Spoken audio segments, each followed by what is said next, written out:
میزبان کنزا فرمان اور آپ دیکھ رہے ہیں خبرکار۔ ناظرین، آج کی ویڈیو میں ہم آپ کو بتائیں گے کہ معروف کامیڈین معین اختر کے پاس ایسی کیا خوبی تھی کہ انہیں ہر فنکار سے زیادہ پذیرائی ملی۔ کیا معین اختر کو معلوم تھا کہ ان کی پیدائش کہاں ہوئی تھی؟ معین اختر کس کی وجہ سے ٹی وی پر متعارف ہوئے؟ دلیپ کمار نے معین اختر کے بارے میں کیا شرط رکھی تھی؟ زندگی کے آخری 10 سالوں میں معین اختر کی زندگی میں کیا تبدیلی آئی؟ مادام تساد میوزیم میں معین اختر کا مجسمہ کیوں نہ لگایا جا سکا؟ ناظرین، ٹیلی ویژن، سٹیج اور فلم کے ناظرین ستارہ امتیاز اور تمغہ حسن کارکردگی کے حامل معین اختر کے نام سے بخوبی واقف ہیں۔ انہیں ہم سے جدا ہوئے تقریباً 11 سال ہو چکے ہیں۔ ان کے مختلف کلپس ہمیں مختلف اوقات میں سوشل میڈیا پر نظر آتے رہتے ہیں۔ کروڑوں دلوں پر راج کرنے والے معین اختر کی عظمت اور مقبولیت کا اندازہ اس سے بھی لگایا جا سکتا ہے کہ ان کے یوم پیدائش پر گوگل اپنے ڈوڈل کے ذریعے اس سپر سٹار کو خراج عقیدت پیش کرتا ہے۔ معین اختر کو بطور اداکار، کمپیئر، کامیڈین تو اکثر لوگ جانتے ہی ہیں، مگر کم لوگ جانتے ہیں کہ وہ فلم ڈائریکٹر، پروڈیوسر، گلوکار اور مصنف بھی کام کر چکے ہیں۔ معین اختر کی پیدائش کہاں ہوئی تھی، اس کے حوالے سے متضاد آراء پائی جاتی ہیں۔ بعض حلقوں کا خیال ہے کہ وہ 24 دسمبر 1950 کو کراچی میں پیدا ہوئے تھے، جبکہ ایک حلقے کا کہنا ہے کہ وہ کراچی میں پیدا نہیں ہوئے تھے بلکہ انڈین ریاست اتر پردیش کے شہر مراد آباد میں پیدا ہوئے تھے اور ان کا خاندان 1947 کے بعد 60 کی دہائی میں کراچی منتقل ہوا تھا۔ وہ جونیئر کیمبرج کرنے کے بعد انڈیا سے کراچی آئے تھے۔ ان کی سکولنگ اچھی تھی، جس کی وجہ سے وہ نہ صرف انگریزی بول سکتے تھے بلکہ اس میں کامیڈی بھی کرتے رہے۔ دلچسپ بات یہ ہے کہ اس قضیے کا تصفیہ معین اختر خود بھی کر سکتے تھے، مگر انہوں نے نہیں کیا، تو بہرحال یہ بات کنفرم ہے کہ وہ پیدا ہوئے تھے۔ بچپن میں وہ اپنے اساتذہ، قریبی عزیز و اقارب اور دوستوں کے لب و لہجے کی نقالی کر کے ساتھیوں کو ہنسایا کرتے تھے۔ انہوں نے اپنی زندگی کی پہلی پرفارمنس شیکسپیئر کے ناول سے ماخوذ سٹیج ڈرامے دی مرچنٹ آف وینس میں محض 13 برس کی عمر میں دی، جبکہ فنی کریئر کا باقاعدہ آغاز پاکستان کے پہلے یوم دفاع پر 1966 میں کیا، جس کے بعد انہوں نے کئی ٹی وی ڈراموں، سٹیج شوز میں کام کرنے کے بعد انور مقصود اور بشرا انصاری کے ساتھ ٹیم بنا کر کئی معیاری پروگرام پیش کیے۔ اپنے جداگانہ کردار نگاری کی بنا پر انہیں فن کی اکیڈمی اور کامیڈی کا آئنسٹائن بھی کہا جاتا تھا۔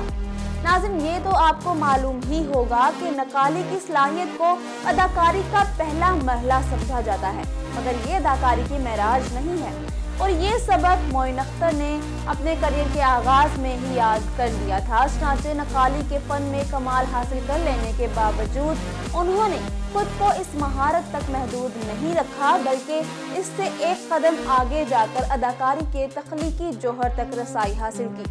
وہ جس مہارت اور روانی سے اردو زبان میں ڈائلاگ بولتے تھے، اسی روانی سے انہوں نے انگریزی، سندھی، پنجابی، میمنی، پشتو، گجراتی اور بنگالی کے علاوہ کئی دیگر زبانوں میں بھی ڈائلاگز بولے ہیں۔ پاکستان میں یہ صلاحیت بہت کم فنکاروں کو ملی ہے اور ان کے مقبول عام ہونے کی سب سے بڑی وجہ یہی تھی۔ معین اختر کے حوالے سے بات کرتے ہوئے ایک انٹرویو میں بشرا انصاری نے کہا کہ میرے اور معین اختر کے لیے زیادہ تر انور مقصود نے لکھا۔ ان کا اسکرپٹ بہت ہی بہترین ہوتا تھا اور اس میں معین اختر اور میری طرف سے پھول پتیاں لگانے کی اجازت بھی ہوتی تھی، جس کی وجہ سے ہماری کامیڈی لوگوں کے دلوں کو چھو جاتی تھی۔ جبکہ ان کے لڑکپن کے دوست اداکار شہزاد رضا نے کہا کہ وہ بلا کے ذہین انسان تھے جو حواس خصمہ کی 5 قوتوں سے نہ صرف سیکھتے تھے بلکہ انہیں کام میں بھی لاتے تھے۔ ان کا مشاہدہ بے پناہ تھا۔ لامحدود وقت تک وہ مطالعہ کرتے تھے اور پھر مزاح کے گمنام پہلوانوں کے ساتھ مشقت اور ریاضت کیا کرتے تھے۔ ناظرین، معین اختر کا زندگی کا مشاہدہ بہت وسیع تھا۔ انہوں نے آنکھ وہاں کھولی تھی جہاں سینکڑوں زبانیں بولی جاتی تھی۔ وہ انتہائی ذہین اور محنتی تھے۔ کوئی کردار دیکھتے تو اسے اپنے آپ میں مکمل طور پر جذب کر لیا کرتے تھے۔ مشاہدے کے ساتھ ساتھ ان کے مطالعے کی عادت بھی شاندار تھی۔ انگریزی ادب، ڈرامہ، مزاح کے علاوہ اور بھی بہت کچھ وہ پڑھتے رہتے تھے۔ ان کی خوبی یہ تھی کہ وہ اپنے آپ کو باسی اور پرانا نہیں ہونے دیتے تھے اور اپنے اندر کچھ نہ کچھ نیا تلاش کرتے رہتے تھے۔ شوبز سے وابستہ صحافیوں کا خیال ہے کہ ان کی کامیابی کی شرح وہی ہے جو کرکٹ میں سر ڈان بریڈمین اور فلمی جہاں میں مارلن برینڈو اور دلیپ کمار کی رہی ہے۔ معروف کامیڈین خالد عباس ڈار نے ایک انٹرویو میں معین اختر کے حوالے سے بتایا کہ یہ 1967 کی بات ہے۔ کراچی سے ضیاء محی الدین شو ہوتا تھا جس میں سینئر مہمانوں کے ساتھ جونیئر ٹیلنٹ کو بھی اپنے فن کے اظہار کا موقع دیا جاتا تھا۔ انہوں نے مجھے شو میں مدعو کیا۔ میں لاہور میں اس وقت بانو قدسیہ کا ایک کھیل کر رہا تھا جس کے باعث کراچی جانا مشکل تھا، چنانچہ میں نے اس ٹیم کو مشورہ دیا کہ آپ کراچی میں ایک جوان سال کامیڈین کو موقع دیں جو یقیناً شو کے معیار پر پورا اترے گا۔ یہ نوجوان معین اختر تھا۔ خالد عباس ڈار اس سے قبل معین اختر کو کراچی میں گھانچی پاڑا میں شادی کی ایک تقریب میں اس وقت کے مشہور فنکاروں کی نقالی کرتے دیکھ چکے تھے۔ معین اختر کو جب ضیاء محی الدین شو میں اپنے فن کے اظہار کا موقع ملا تو ان کی ملک گیر شہرت کا آغاز ہو گیا۔ ناظرین، معین اختر ایک متنوع اداکار تھے مگر مزاح کا رنگ ان کے فن پر سجا رہا، جس کی وجہ سے وہ اپنے ہم اثر و دیگر فنکاروں سے ممتاز ہو گئے اور برصغیر میں آج یہ ایک بہت بڑا نام ہے۔ ان کے مشہور ٹی وی ڈراموں میں بندر روڈ سے کماڑی، ڈالر مین، انتظار فرمائیے، ہیلو ہیلو، ہریالے بنے، لاؤ تو میرا امال نامہ، روزی، عید ٹرین، مرزا اور حمیدہ، آخری گھنٹی، مکان نمبر 47، فیملی 93 اور آنگن ٹیڑھا سمیت بہت سے دیگر شامل ہیں۔ اس کے علاوہ ان کے متعدد شوز مثلاً اسٹوڈیو 2.5، اسٹوڈیو 2.25، اسٹوڈیو 420، شو ٹائم، شوشا، یس سر، نو سر، معین اختر شو، سچ مچ، لوز ٹاک، ہاف کلپ، 50-50 شامل تھے، جبکہ ان کے اسٹیج ڈراموں میں بایونک سرونٹ، مجھے معین اختر سے بچاؤ، بڈھا گھر پر ہے اور بکرا قسطوں پر بہت مشہور ہوئے تھے۔ ناظرین، معین اختر طویل عرصے تک ملک کے مہنگے اور مصروف ترین میزبان بنے رہے۔ انہوں نے 1970 کے الیکشن پروگرام شوشا P T V, show time P T V, studio 2.5 P T V, studio 3.25 P T V, yes sir no sir P T V, Moin Akhtar show P T V, 420 NTM، loose talk ARY، excuse me کے علاوہ silver jubilee 1983 P T V award show اہم ہیں۔ P T V کی commercial programming کی first choice ہونے کے ساتھ ساتھ انہیں ایسی تقاریب کے لیے بھی بطور میزبان منتخب کیا جاتا جہاں پاکستان بردر اسلامی اور دیگر ممالک کا میزبان ہوتا تھا۔ اردن کے شاہ حسین، انڈیا کے وزیر اعظم داؤد الجوزی سمیت صدر جنرل یحییٰ خان، وزیر اعظم ذوالفقار علی بھٹو، صدر جنرل ضیاء الحق، صدر غلام اسحاق خان، وزیر اعظم محترمہ بے نظیر بھٹو، وزیر اعظم نواز شریف، صدر جنرل پرویز مشرف، وزیر اعظم یوسف رضا گیلانی کے اعزاز میں کرائی گئی تقاریب میں میزبانی کے فرائض سر انجام دیے۔ صدر جنرل پرویز مشرف کے روبرو میزبانی کی اور ساتھ ہی ان کی بہترین نقالی بھی کی۔